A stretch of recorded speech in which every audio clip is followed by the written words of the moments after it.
I'm here in Dana Point. Did you know that Dana Point was named for Richard Henry Dana? He arrived here in 1834, having sailed from Boston on a tall ship named the Pilgrim. He traveled around the tip of South America and then up along the whole entire coast of California.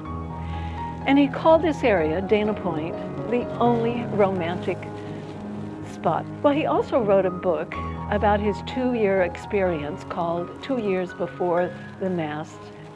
On today's program, we're going to introduce you to some aspects of Dana Point that you may not know about. I'm here today at the Ocean Institute of Dana Point, and I'm speaking with Kristen McGowan, who is the maritime manager here at Dana Point. She has a big job of managing these 2 fascinating vessels. So, Kirsten, maybe you could tell me a little bit about what is your job, and tell us a little bit about what you do. Yeah, definitely. So as you said, we have 2 amazing vessels here that really are a great educational platform. So a lot of my job is the education side of the maritime as well. So we've got the Spirit of Dana Point behind us here. So in normal conditions, pre-COVID, we would have students on here doing dockside living history programs, day programs, overnights. So I'd be in charge of all of that, as well as we do day sails for students as well as the public, which we are hoping to start soon in February. So that's kind of the spirit aspect. And then we also have the RV Sea Explorer, which is another great vessel. And that is a research vessel, so we use that for all of our science programs that we have. So most science students, when they came here, would go out to sea and to see that marine life, because we really have such a great marine life ecosystem here for them to explore. And just on both of these vessels, getting the students and public out at sea and just experiencing being out at sea is magical. I mean, I know that's one of my favorite things. You know, I find it fascinating that you have a background in history. And part of your job is to bring that history to life of what it was like here with these early vessels. Children that do the tours and the adults, from sea shanties to actually having them spend the night on the vessels and all of that. What other kinds of things do you do? I think it's one of my favorite parts as a historian. For the students, you know, bringing to life some of that local and California history, Right. You know, exploring California, the different eras. So one of our most popular programs is based off 2 Years Before the Mast. So 4th graders yes. all read that book and then they experience it. And some of them even, you know, say, like, they're like, wow, you know, this is what it would be like. Yeah. And full on live that experience. And I think that's one of the unique things about our programs is they're living history programs. So our staff are all in character. Oh. I'm Mr. Mac when I'm on the programs, because obviously historically women weren't on ships. Now there were some women that did dress up as men, and there's a whole history. There are women on ships, but just to be accurate, but majority, most were men. So we, you know, recreate that time period and bring the history to life, because history is so much more than just dates, but it's a story. Oh, absolutely. So they kind of get to experience the story, and then 5th graders do that Revolutionary War program. So they get to be a privateer in the fight against the British. So they go and try to deliver supplies to General Washington. Oh my gosh. Now, Yes. is that when they spend the night on the boat? So Okay. both are day programs. You have day program and overnights, and both of them have the same living history aspect.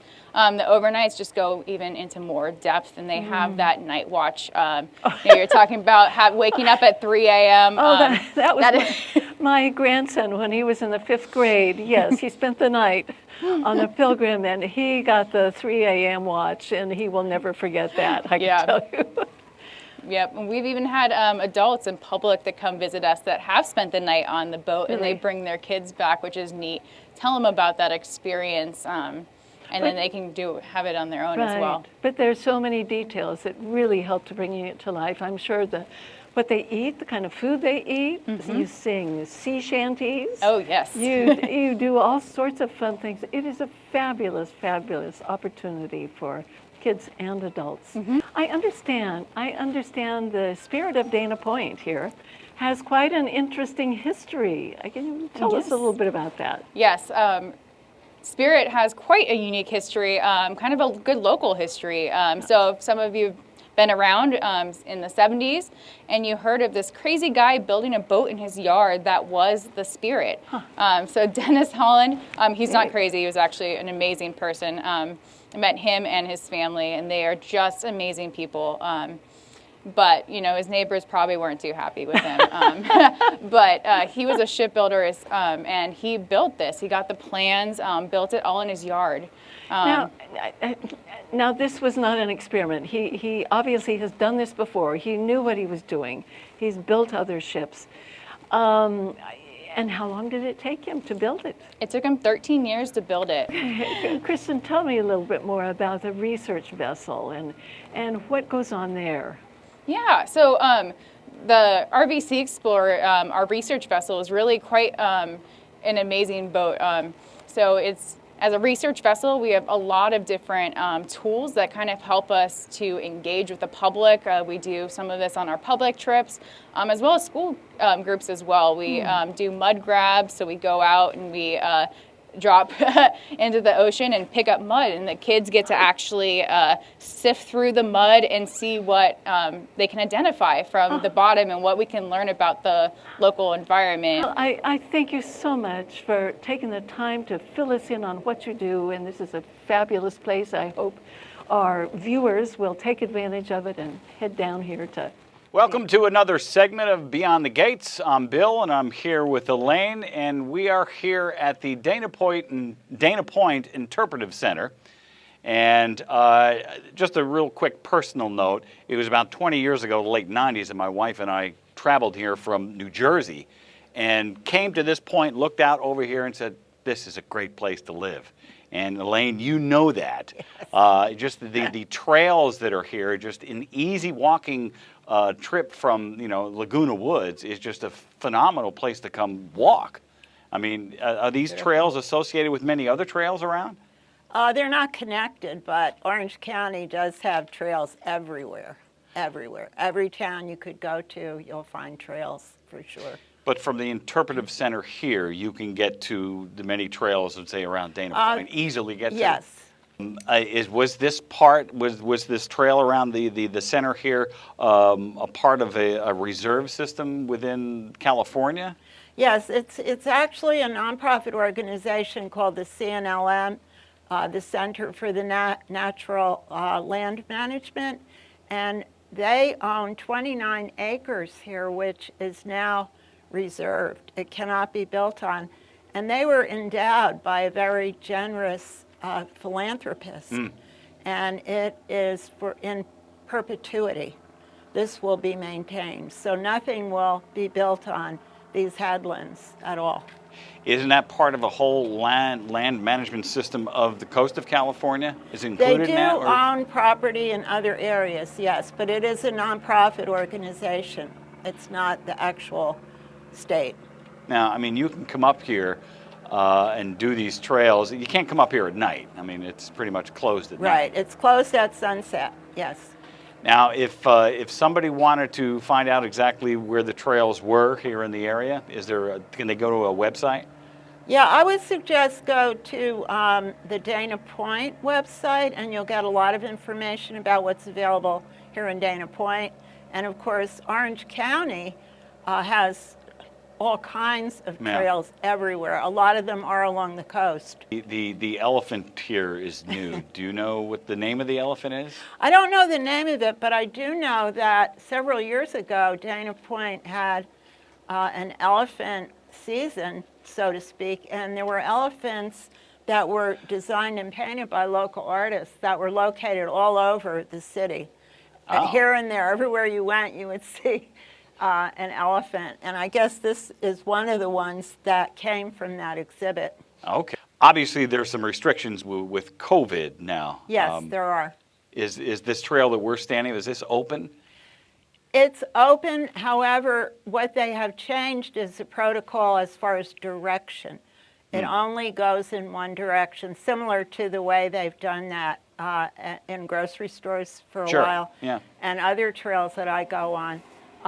The problem here is the entrance slash exit over here that you were referring to, it's Right. only an exit. So you cannot enter here and then walk around and then come back here.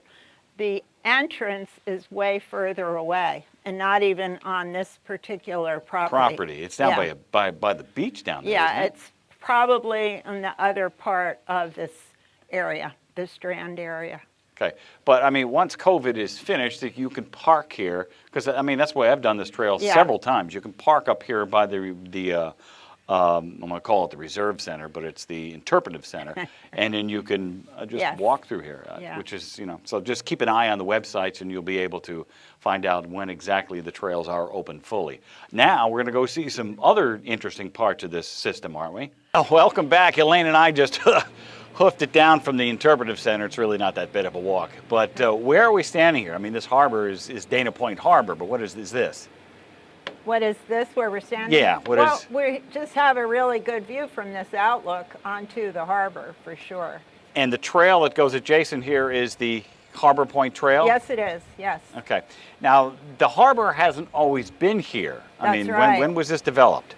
They started building it in 1968 and completed it in 71. But wasn't it a really cool surf spot here before they put in the... Yes, it was. History will tell us that there was a very, very famous surf spot called Killer Dana right here below these cliffs, and it's gone now. And they Killer filled in- Dana? Yes, Killer Dana. Does that say anything about the surf that's here? it was a good surf, apparently.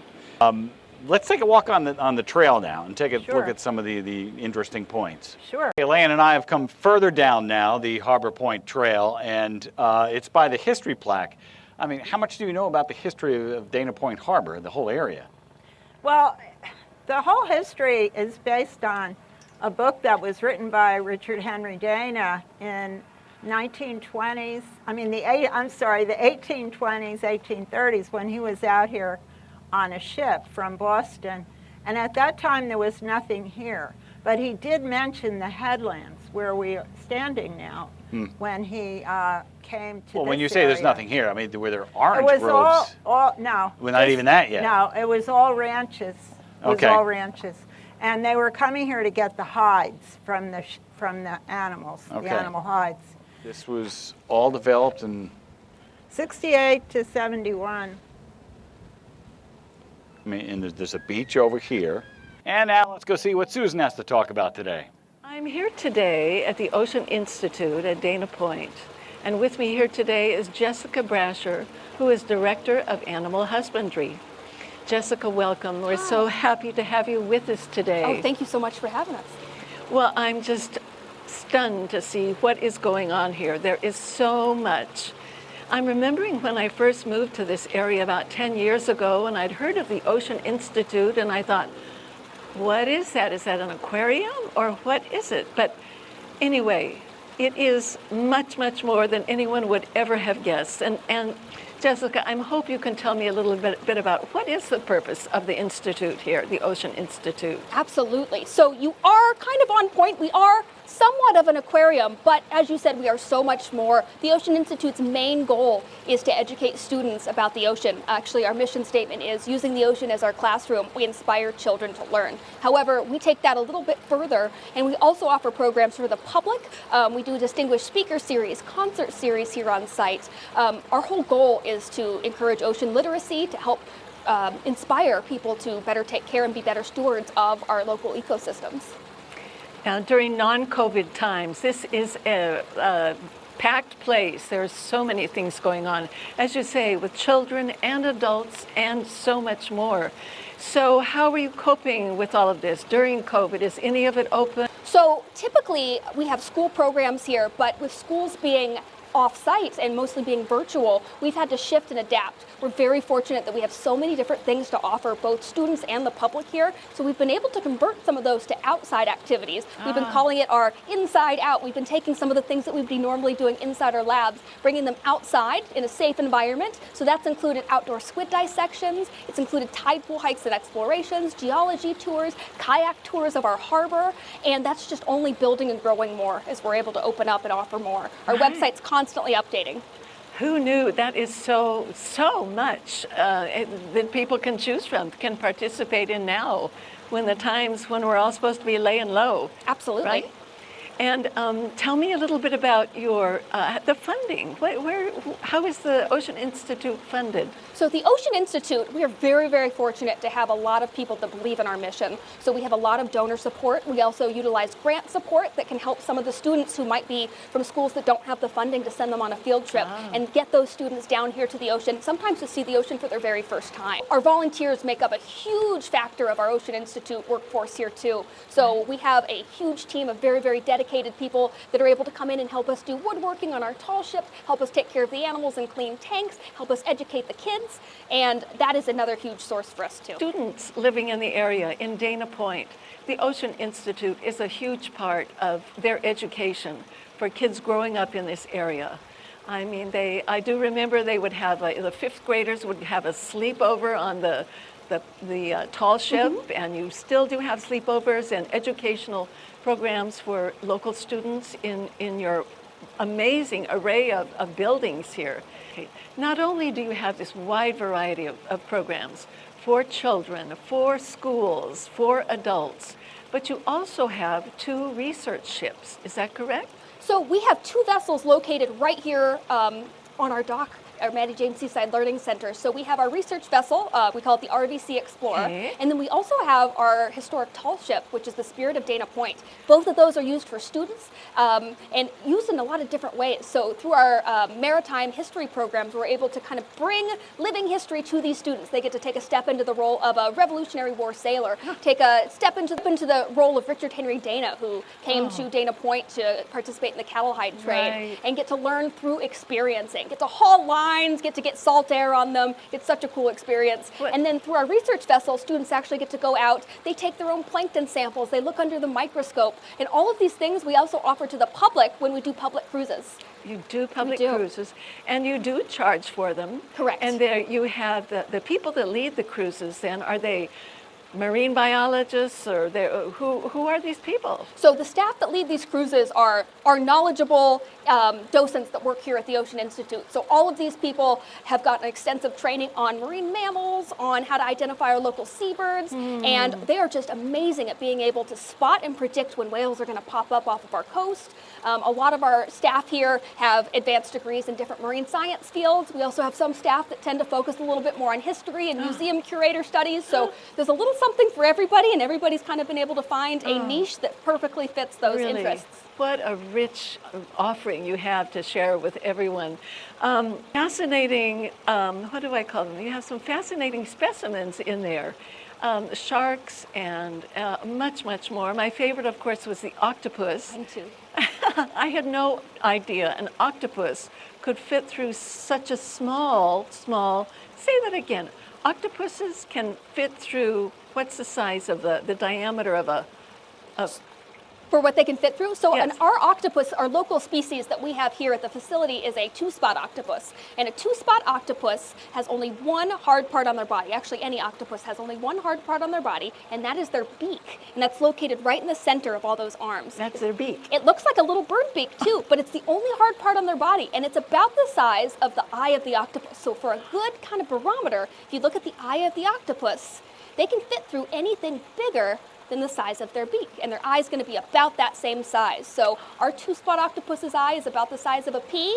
It could fit through a drinking straw. And we just saw something like that. That's the most amazing thing I've ever seen. What about the jellyfish? We saw some interesting jellyfish in the other room. Yes, our jellies are one of my favorite exhibits here because our jellies are all bred in our house here. So most of our jellies we've known since they were the size of a pea or tinier. And the way that the jellies are actually born is one of the most wild things to me, and I love talking about it. So moon jellies, they actually have 2 different forms of reproduction.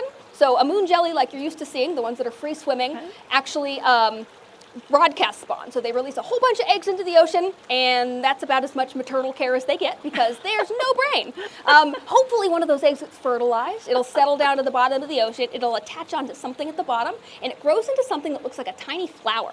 But it's called a polyp, and that thing will be a polyp its entire life. But that polyp has the most important job in the jelly world, and that polyp's job is to make more jellies. So it'll sit at the very bottom of the ocean and wait and wait and wait until the conditions are just right, and then it'll copy itself and copy itself, copy, until you have a stack of little jelly copy pancakes, is what I call it. Now, once they're big and strong, and when I say big and strong, everything's very tiny at this stage, about 2 weeks later, that top one will wiggle, wiggle, wiggle, pop off and free swim, pop off and free swim. Every single one of those little babies will turn into a big free swimming jelly, hopefully, except for the first original polyp who's stuck there and gets to do the same thing over and over again. Fascinating. But we call that alternation of generations, and the way I think about it would be, if your grandparents were a free swimming jelly, your parents would be a polyp, so you'd be a free swimming jelly, your children would be a polyp. Every generation flip-flops. I love this. I love great description. Now, what about those stinging jellies? Because they sting, right, when they're threatened? It's true. All jellies do sting. We're very fortunate that the local species that we culture here, moon jellies, their sting is extremely weak. So if you were a plankton, you might need to worry, but human skin, pretty tough for them. Yeah. Wait a minute. Let's talk a little bit about sharks. I understand you have a very special exhibit that was supposed to open, and maybe you can fill us in on that. Absolutely. So we were very fortunate to receive a grant from the Somm Family Foundation to create our new Somm Family Foundation Marine Education Center. And the whole focus of this exhibit is to dispel some of the myths and misconceptions that people have about sharks in our oceans and help to show them some of the important roles that these sharks play. For instance, horned sharks, one of our local species housed in our new tank here, are crucial for our local kelp forests. They are big consumers of our local purple urchins. And so when we end up having overpopulations of these urchins, they like to eat the base system of these kelp that live off of our coast. And once you uproot that kelp, it stops growing. And so urchins end up decimating our kelp forest off of our coast. So horned sharks, very important to keep them in check. We saw it in the building next door, a gigantic whale skeleton. Can you tell us about that? Where did it come from, and what's the story there? So our whale skeleton, she actually has a name. Her name is Gracie, and she is a California gray whale who would have only been about 1 year to 2 years old. So this one's still a juvenile. So Gracie actually washed ashore locally back in the 70s, and she was missing her caudal fins, or fluke, at the very end, which would be her tail. So there's some suspicion about that might be the reason that she washed ashore. But they were able to come down and preserve that skeleton and use that for our education program. So being a juvenile gray whale, the skeleton that you saw in that room is only about half the size of the adult whale. And so to see a gray whale out in the wild, which our research vessel goes out and does marine mammal cruises regularly, and you get to see some amazing wildlife out there, but to get to see a whale of that size come up right next to you is just incredible. I can't imagine that. Just can't imagine. Some of your classes, or even just to wander around, the grounds are spectacular. And there is something for everyone here. Thank you again. Of course, thank you so much. So on that note, Bill, what are you up to? Thanks, Susan. When Dana sailed to what we now call Dana Point, this harbor was not here. Sitting here with Jim Miller from Coffee Importers. Now, Jim, I could go through your entire menu of all the great bagels and coffees that you offer, but you've got pages and pages of awards. I do. It's amazing. The best breakfast, best donut, best sandwich. What's the organization for the best cure for a sweet tooth? This side here is our healthy side. We do bagels, juice bar, wheatgrass, tonics, all those kind of things for people that just want something healthy. Okay. Or they want a sandwich or a salad or a bagel with breakfast, which is our most popular seller. Or we have across the way, we have our ice cream store called the famous Scoop Deck Ice Cream Store. So ice cream's not healthy? It's very healthy. Okay. As long as you don't eat too much of it. Okay. So when we have an espresso bar and pastries. Now, where was your original location? This has been a family business, correct? Family business since 1979. Okay. And it was right here at this store here, at that window. But in 1979, my parents, we have a cousin in Denmark, wanted to open a coffee shop. And I was in Chicago running restaurants. And so they wanted me to help them open this coffee shop. So I partnered with my parents, and they said, we have this place in Dana Point Harbor called the Coffee Importers we want to buy. So that turns out there was a German couple that bought this store opened it in 1975, when the harbor first opened in 1975. Okay. And they opened the Coffee Importers, and we bought it 4 years later I see. from them down here. Now, how did your menu develop? I mean, you've got a pretty diverse menu for a coffee shop. I mean, it's delicious. I mean, Well, that's 40 years of being here. Okay. So what it started out was a gift store with whole bean coffees and one little tiny cappuccino machine and no pastries. Then my parents wanted to bring in pastries, so we moved the machine up to the window okay. and the pastries up to the window, and we started selling pastries and coffee. And then we put some tables and chairs down here in this little opening. And in a matter of a month, my parents says it's too busy. We had to do more tables and chairs, so we got approval to put a patio here. This patio wasn't here when we came. These were planters, so we put a patio here. And we opened the patio. This patio was built in 1979. Okay. And we opened the patio up, and within a matter of 2 months, the patio was too full. And so we started putting tables and chairs out here, and we're putting tables and chairs over here. And then eventually, we got approval to buy the store next door. Next door. And we put an ice cream store in. And that was half the store. I know from living in the village that a lot of people from the village like to come here just Yes. to relax in the morning and just look out on the It's harbor. It's a great. great The shop. harbor this is one of the best harbors in all of California. I mean, in fact, it may be the world. I don't know. There's nothing like pretty this close. harbor, because what you can do, you have 3 miles of flat walking that you can do here. Yeah. I mean, there's not too many places you can do that without getting hit by a car. You know. Now, what time do you open? We open at 7. At 7 days Every a day, week? 7 days a 7 week. days. Are you working 7 days a week? I'm not working 7 days, but I am working 6. Now, have you seen the show or aware of the show of Jerry Seinfeld, the Coffee and in Cars with Coffee? Yes. Has yes. he ever contacted you? No. No? No. Yes, I've had coffee here, I've had bagels, all sorts of things. And I know it's tough running a restaurant. And thank you very much for your time, and we'll see if we can get more people from the village here. Oh yeah, listen, this is a great place for people from Leisure World to come. The parking's free up here. Yep. I hope you've enjoyed our visit here to beautiful Dana Point. It's so close, only 11 miles. Why don't you come on down, just turn south on Moulton Parkway, and we'll see you next time on Beyond the Gates.